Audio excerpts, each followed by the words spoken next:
అవసరం ఉంది మిత్రులారా. నేను ఒకటే నా ఎదురుగా కూర్చొని నా తల్లిలో నేను ఒకటే చెప్తున్నాను, మీ బిడ్డల్ని బాగా చదివించండి. మీ బిడ్డల్ని ఇతర దేశాలకు పంపించి చదివించాలంటే ఒక గొప్ప సంకల్పాన్ని పెట్టుకోండి. ఒకవేళ మీ బిడ్డలకి చదువు అవ్వకపోతే మా దగ్గరికి పంపించండి, వాళ్ళ రాజకీయ నాయకులు చేస్తాం. ఈ రాష్ట్రాన్ని పరిపాలించేటువంటి రాజకీయ నాయకులుగా వాళ్ళు మేము తయారు చేస్తాం. ఈ రాష్ట్రాన్ని పరిపాలించి మిమ్మల్ని అందరినీ కాపాడటానికి ముందు వరుసలో నిలబెట్టేటువంటి నాయకులుగా బిడ్డలు మేము తయారు చేస్తామని చెప్పేసి మీ అందరికి నేను వినియోగించుకుంటూ మరొకసారి మీ అందరినీ కూడా ఖచ్చితంగా కడుపులో పెట్టుకొని కాపాడుకుంటానని, మీలాంటి తల్లికే నా ఎదురు కూర్చుంటే మీలాంటి పేద తల్లి కడుపులో పుట్టాను కాబట్టి ఆ తల్లి రుణాన్ని ఈ తల్లి రుణాన్ని తీర్చుకోవడానికి నా శక్తి వంచన లేకుండా మీకోసం కష్టపడతానని మనస్ఫూర్తిగా సాక్షిగా మీ అందరి ముందు నేను ప్రమాణం చేస్తూ చెప్పేసి మీరందరూ నన్ను నమ్మి మీరందరూ నాకు సహకరించి మీరందరూ నా వెంట నిలబడి ప్రభు అయిన యేసుక్రీస్తు తలుచుకుంటే, ఇందాకన్నా పాట పాడాడు, ప్రభు అయిన యేసుక్రీస్తు తలుచుకుంటే మనకు ఎదురుగా నిలబడేటువంటి శత్రువు ఎవడున్నాడు? ఈ రోజు ఉన్నటువంటి కోటలను బిడ్డలు చేసి కూల్చేటువంటి శక్తివంతమైన దేవుడు మన ముందు ఉన్నాడు కాబట్టి ఆయన మనల్ని ఖచ్చితంగా కాపాడుకుంటాడని చెప్పేసి నమ్మకం ఉంది మిత్రులారా. అయితే ఒక విషయాన్ని గుర్తుపెట్టుకోండి, ఈ పార్టీ ప్రజల కోసం దేశం కోసం వచ్చిన పార్టీ అనే విషయాన్ని గుర్తుపెట్టుకోండి.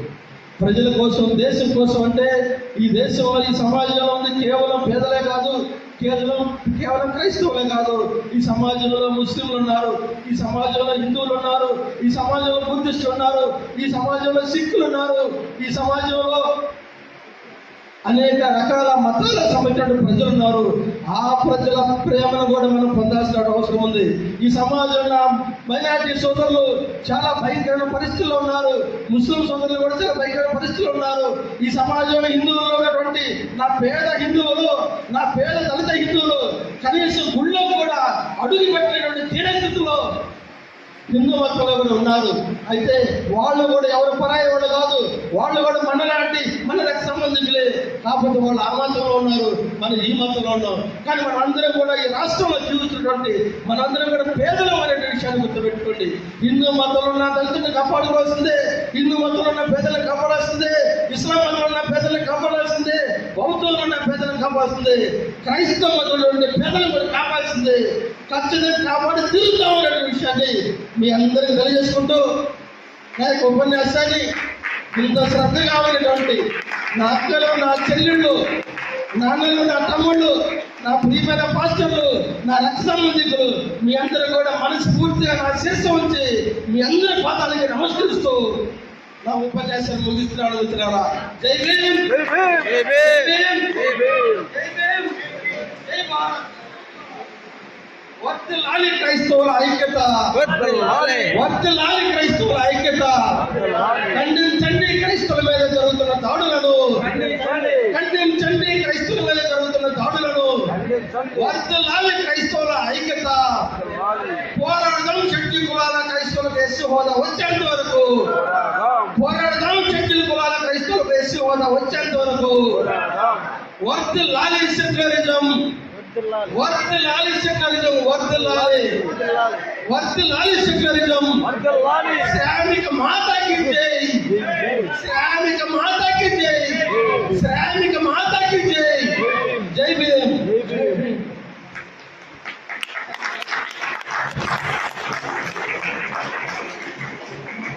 చాలా సంతోషం అండి. చాలా సమయం ఉన్నప్పటికీ మీరంతా ఓపికతో మరి సభ చేయడానికి మన యొక్క కార్యాచరణ మన మీద జరుగుతున్న దాడులు, మన యొక్క పరిస్థితులు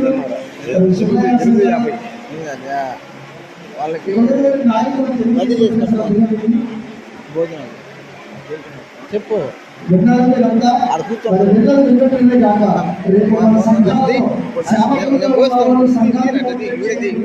విశ్వాసంగా ఉన్నవాళ్ళు సహోదరులు అలాగే మన కుటుంబాన్ని వచ్చేసి దేవుడు కోరుకున్నట్టుగా మనలో నుంచే మన నాయకుడిని అసెంబ్లీకి పంపిస్తే మన మీద విరోధి చూపేవాడు ఎవరు కూడా ఉండడు. యేసుక్రీస్తు వారి మాట చివరిగా జ్ఞాపకం చేసి రమేష్ గారు చెప్తున్నాను, నాలో పాపం ఉందని నిరూపించగలిగిన వాడు ఎవడు రాని. అలాగే మనలో నుంచి ఒక నాయకుడిని మనం అసెంబ్లీ పంపిస్తే మా మీద వివక్ష చూపించేవాడు ఎవడో రా అని మనం కూడా అడగగలం. ఈ రాష్ట్రాన్ని పరిపాలించుకోగలం కాబట్టి, అంటే అన్ని నియోజకవర్గాల్లో అనుకుంటే అసెంబ్లీకి మన వాళ్ళు వెళ్తారు. ప్రభుత్వం చేసేది మనమే, రాష్ట్రాన్ని పాలించేది మనమే. ఇందాక అన్న చెప్పినట్టుగా కులాలకి మతాలకి అందరినీ సత్సమానంగా చూసి సమసమాజ రాజ్యం స్థాపించి పరిపాలన చేసి అందరినీ సంతోషంగా చూడగలిగిన దేవుని బిడ్డలుగా ఖ్యాతి గడించాలన్న మనమే. ఈ విషయాలను దృష్టిలో పెట్టుకుని మరి ఈ విషయాలు రాలేని వాళ్ళు కూడా మీరు అందజేసి సపోర్ట్గా నిలబడాలని తెలియజేస్తూ